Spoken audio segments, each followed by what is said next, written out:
Hello and welcome to my channel. I'm Julie with Bookshelf by Julie. Today we're going to be working on two new stitches, the tulip stitch and the extended or elongated French knot. Both easy really. And if you don't like doing the French knots, you can just put a bead in the, we have ways around things. All right. So let me give you a closer look. We've got the tulip stitch. These are both really great for doing border work and stuff like that. Okay, so that's what we're going to be doing today. Let me get my handy dandy little needle book out. We did this. I hope you guys have yours. I use mine all the time. So we're going to be working on our blue sampler. So I'm going to take out this one.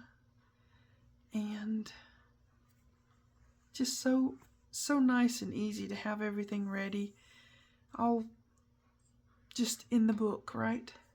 Let me get this around here where we can work on it, right? Okay, so I'm going to go over here and do a little line, maybe a line here and a line here. My samplers are getting full, okay? I'm going to have to either start a new sampler or something because these ones are getting really full. All right, so let's do the tulip first. It's new. The French knot, the elongated or extended French knot, it's a tongue twister, isn't new. It's just different with a twist kind of thing, okay? So let's get under here and start, let's see, I'm going to start at the top and work my way down. So we're going to come in, and just like if you were going to do a chain stitch, we've done those. We have so many stitches now, guys. And they're on our sampler. So just like if you were going to do a chain stitch, you come up. Now, also I wanted to mention with the tulip stitch, you can have lots of variations, right? You can do wider tulip stitches, make your things wider, or you can make them more close in, more narrow. So it's just whatever you like, right? So that's what we do. A detached chain is where we start, okay? And then we come up over here, and I'm going to do a little bit wide this time just so you can see, but you can do wide and you can do narrow. It looks good either way, okay? And then you're just going to go right up and under this stitch that you did to anchor it. Sure you are. As soon as I get this turned around so I can maneuver. Just that little anchor stitch, you're going to go right up and under that. And then right across from there, you're going to go right back in. That anchor stitch anchors the whole thing. Now we've got, voila, a tulip, right? Okay. All right. Now, from that anchor stitch, you can make these singular, or you can make a line of them. We're going to do a line of them, but if you want to do a singular, that's singular, right? You don't have to do a whole bunch of them. They're really good for taking up little space, like with the crosses or the seeds or what have you. They can do that too. Okay, so we're going to make a line of them just so that you know how to, connect the dots, right? So we're going to come back up where we went in with our, sure we are, with our anchor stitch. That anchor stitch does a lot of work in this particular stitch, okay? And we're going to go right back in. Get this up out of my way so I can see what I'm doing. We're going to go right back in thereabouts. I mean, it doesn't have to be perfect, but thereabouts. We're going to go right back in to make our chain, right? And come down here to make our next tulip. Really cute.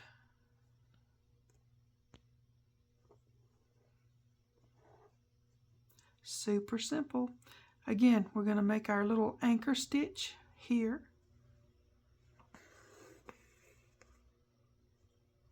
And come back up over here. You can go longer with these. You can go, you know, it's just up to you. And the space that you have available to work in, you know. It's one of those fumble fingers days, I know. So just go right back through your anchor stitch. And then come just straight-ish across. Doesn't have to be perfect. Just, you know, be. And there you go. Another tulip. So we're going to do a couple more of these, and then I'll show you the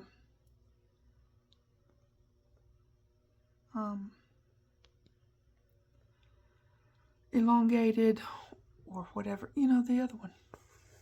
The French knot that it seems to be a tongue twister. Okay. We have a lot of stitches now. I was going through, I'm making a sheet that has them all listed so that we can, I don't know, we can write them in or whatever on our samplers. We really do have a lot now. Okay, again, we're going to put that anchor stitch down here. Just a little anchor, just enough to where you can get your needle through it, really.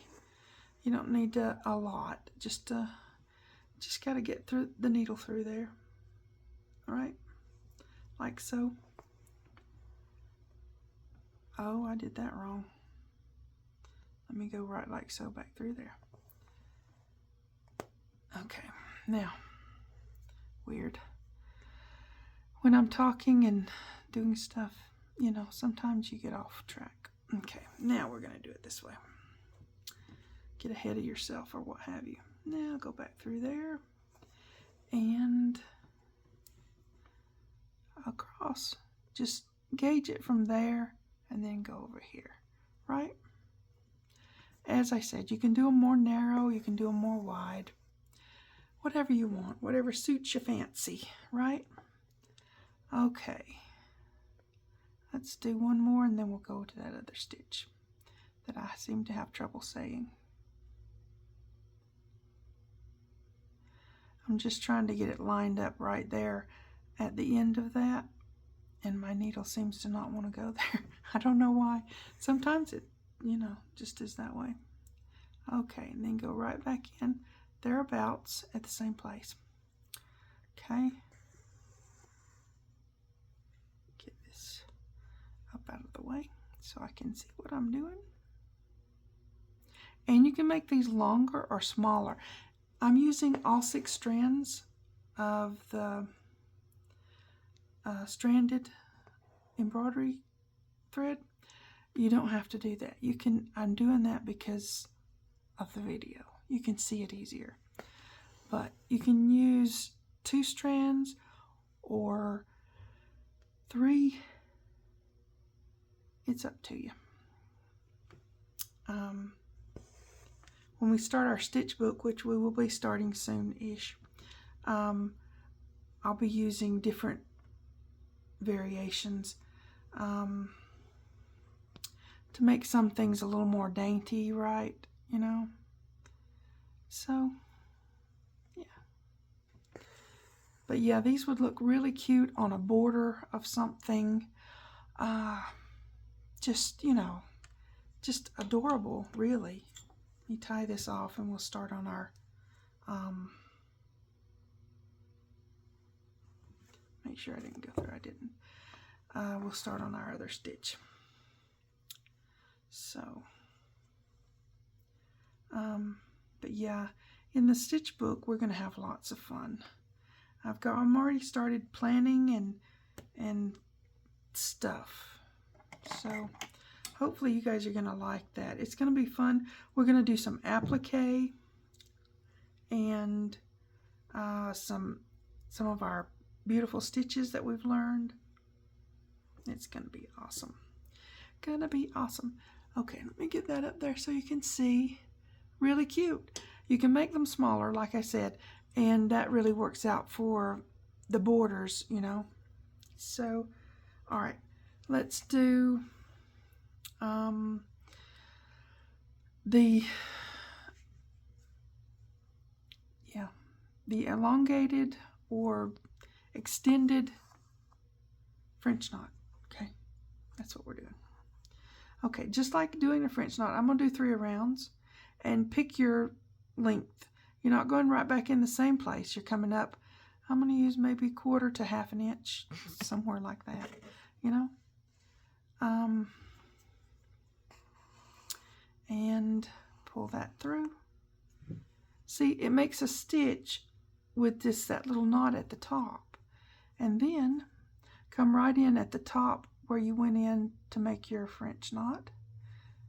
And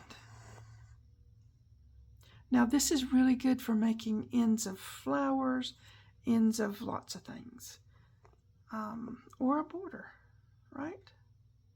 Because it's pretty. It's a little dainty. It's really cute.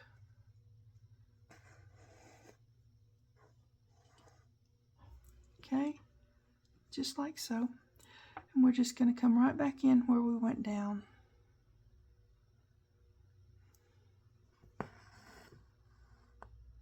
That's not a good idea. I went too close to where we went down. Okay. Go back and do that. Why not, you know? Okay. I never had that happen to me before. When you get on camera, I'm telling you, stuff happens. It does.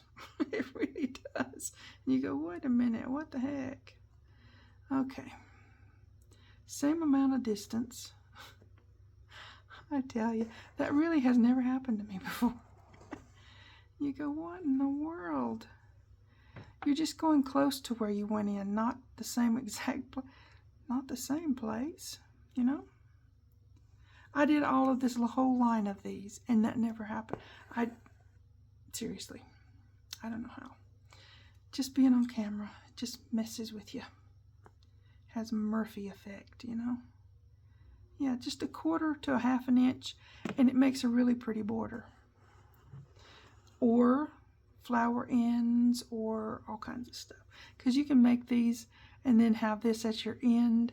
You can do this with chain stitches too. Ooh, that's cool, huh? Okay, so let's go back in near.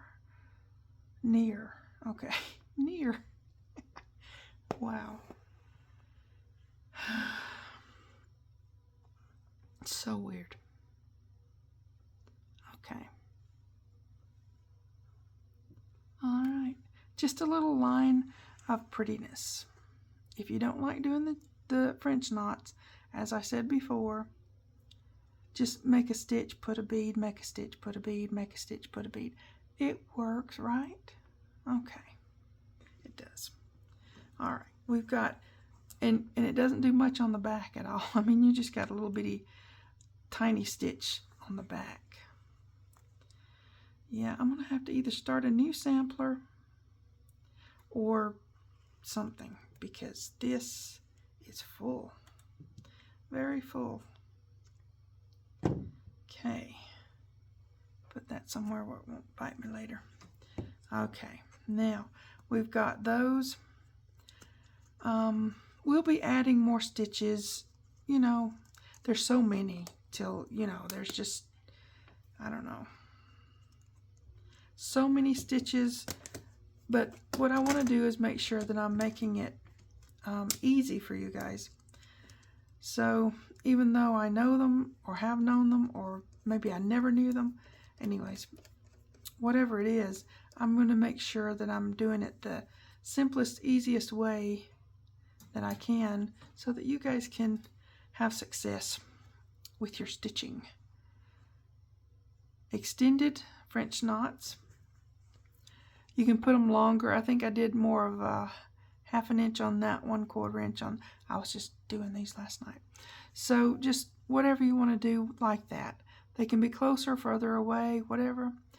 On these ones, you can see I went wider here on these, and then I got closer in on these ones, just so you can see the difference. But they make great borders. So, yeah, Really cute. Super easy. Now you guys have homework. Go practice. They're really fun and they're easy and addictive. These ones are addictive because they're in a line pattern. So you'll start going, oh, here, here, here, here. You know, you just want to keep going with them. So just saying. So just keep playing with these and have lots of fun. Go make something pretty because these are pretty. You guys take care. I'll see you next time. Thanks for watching. TTFN.